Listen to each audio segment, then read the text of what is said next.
ಎಲ್ಲೆಡೆ ದಟ್ಟ ಮಂಜು, ನಿಂತಲ್ಲೇ ನಿಂತ ಲೋಹದ ಹಕ್ಕಿಗಳು, ಮಾಗಿಯ ಚಳಿಯ ಅಬ್ಬರಕ್ಕೆ ಪತರಗುಟ್ಟಿದ ಪ್ರಯಾಣಿಕರು, ಮಂಜಿನಲ್ಲೇ ನಡುಗಿದ ಮಕ್ಕಳು, ಮಹಿಳೆಯರು, ವಿಮಾನಯಾನ ಸಂಸ್ಥೆಗಳಿಗೆ ಹಿಡಿ ಶಾಪ ಹಾಕ್ತಾ ಇರುವ ಪ್ರಯಾಣಿಕರು.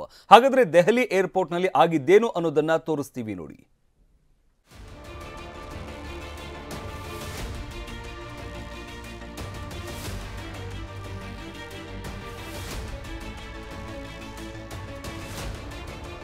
ದಟ್ಟ ಮಂಜಿನ ಮುಸುಕು ಹೊದ್ದ ಉತ್ತರ ಭಾರತ. 53 ವಿಮಾನಗಳು ರದ್ದು, 120ಕ್ಕೂ ಹೆಚ್ಚು ವಿಳಂಬ. ಉತ್ತರ ಭಾರತದಲ್ಲಿ ವಿಪರೀತ ಮಂಜು ಬೀಳ್ತಿದೆ. ಎಷ್ಟರ ಮಟ್ಟಿಗೆ ಅಂದ್ರೆ ಎದುರಿಗೆ ಯಾರು ಇದ್ದಾರೆ ಅನ್ನೋದು ಕೂಡ ಕಾಣಲ್ಲ. ಅಂತದ್ರಲ್ಲಿ ಲೋಹದ ಹಕ್ಕಿಗಳು ಹೇಗೆ ತಾನೇ ಹಾರಾಟ ನಡೆಸುತ್ತೆ ಹೇಳಿ? ಹೌದು, ಒಂದು ವಾರದಿಂದ ದೆಹಲಿಯ ಅಂತಾರಾಷ್ಟ್ರೀಯ ವಿಮಾನ ನಿಲ್ದಾಣದಲ್ಲಿ ವಿಮಾನಗಳ ಹಾರಾಟಕ್ಕೆ ದಟ್ಟ ಮಂಜು ಅವಕಾಶ ನೀಡುತ್ತಿಲ್ಲ. ಹವಾಮಾನ ವೈಪರೀತ್ಯದಿಂದ ವಿಮಾನಯಾನ ಸಂಸ್ಥೆಗಳು ತನ್ನ ಕಾರ್ಯಾಚರಣೆಯನ್ನೇ ಸ್ಥಗಿತಗೊಳಿಸಿವೆ.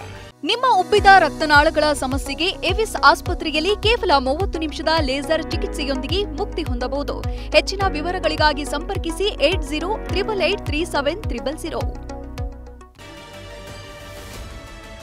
ದೆಹಲಿ ವಿಮಾನ ನಿಲ್ದಾಣದಲ್ಲಿ ರನ್ವೇ ಸರಿಯಾಗಿ ಕಾಣಿಸ್ತಿಲ್ಲ. ಗೋಚರತೆಯ ಪ್ರಮಾಣ 500 ಮೀಟರ್ಗೆ ಕುಸಿದಿದೆ ಅಂತ ಮತ್ತೆ 53 ವಿಮಾನಗಳು ರದ್ದಾಗಿವೆ. ಜೊತೆಗೆ ಬರೋಬ್ಬರಿ 120ಕ್ಕೂ ಹೆಚ್ಚು ವಿಮಾನಗಳ ಹಾರಾಟ ವಿಳಂಬವಾಗಲಿದೆ ಅಂತ ಅಧಿಕಾರಿಗಳು ತಿಳಿಸಿದ್ದಾರೆ. ಇದರಿಂದ ಪ್ರಯಾಣಿಕರು ಪರದಾಡಿದ್ರು. ಬೆಂಗಳೂರಲ್ಲೂ ವಿಮಾನಗಳ ಹಾರಾಟದಲ್ಲಿ ವಿಳಂಬ.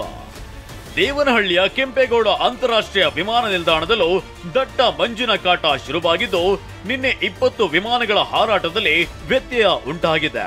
ತಡವಾಗಿ ಹಾರಾಟ ಆಗುತ್ತಿರೋದ್ರಿಂದ ಪ್ರಯಾಣಿಕರು ಪರದಾಡಿದ್ರು.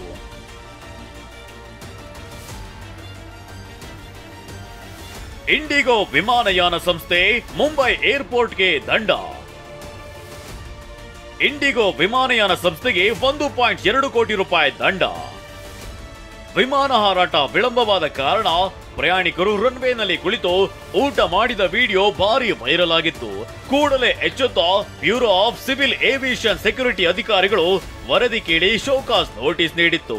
ಇದೀಗ ನಾಗರಿಕ ವಿಮಾನಯಾನ ಸಚಿವಾಲಯದ ಭದ್ರತಾ ಬ್ಯೂರೋ ಇಂಡಿಗೋ ವಿಮಾನಯಾನ ಸಂಸ್ಥೆ ಮುಂಬೈ ಏರ್ಪೋರ್ಟ್ಗೆ ದಂಡ ವಿಧಿಸಿದೆ.